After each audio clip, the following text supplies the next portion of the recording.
featured author of the Oculus Alchemy book club is Judy Nock. Judy has written several titles that span topics like the Wheel of the Year and natural magic.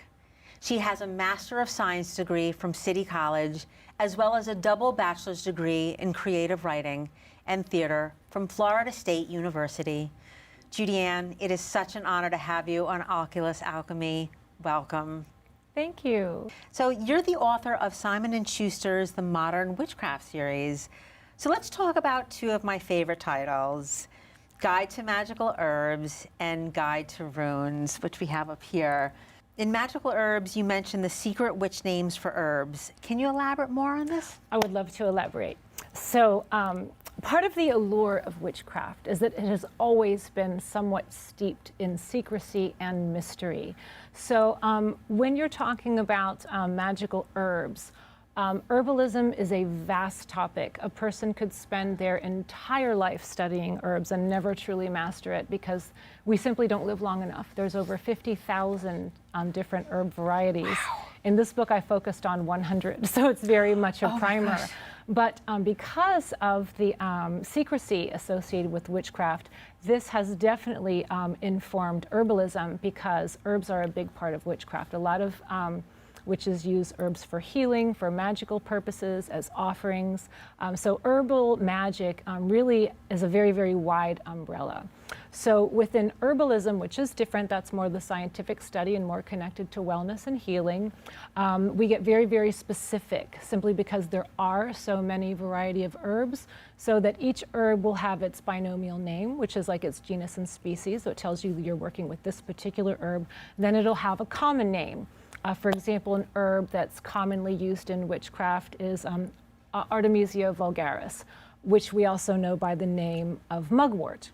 And then the secret witch names were to communicate spells, document things in grimoires. So you'll have herbs that have alternative names like mother's heart or snake milk. And there are these like evocative, wonderful, witchy sounding names that are like secret names for certain magical herbs. You state that runes are a gateway to magic. Could you explain this? Runes are a gateway to magic for many, many reasons. Number one, I would say because of their ancient nature. This was like a language that was shared. The written word is basically a technology. And when this technology was new, you have to understand that the word, the intention, could not travel, could not be carried out any farther than people could hear it until there was the written word. So when I speak of runes as a gateway to magic, I'm thinking about them in four distinct ways. One is a symbol. They are all representative of something. One is a sound. They all have a phonemic quality that is pronounceable. They are also used as talismans, and they are also used as an oracle. So the runes are representing a gateway to like a higher power, and for practitioners of witchcraft, that can manifest in a variety of ways. So there are some people who will follow a religious kind of witchcraft, which is very much connected to deity, which is what I do. There are others, their practice is more secular, and it's more connected to this idea of personal power. So for a practitioner that is a little more secular, they may not be seeking to establish a connection with deity, but perhaps an ancestor.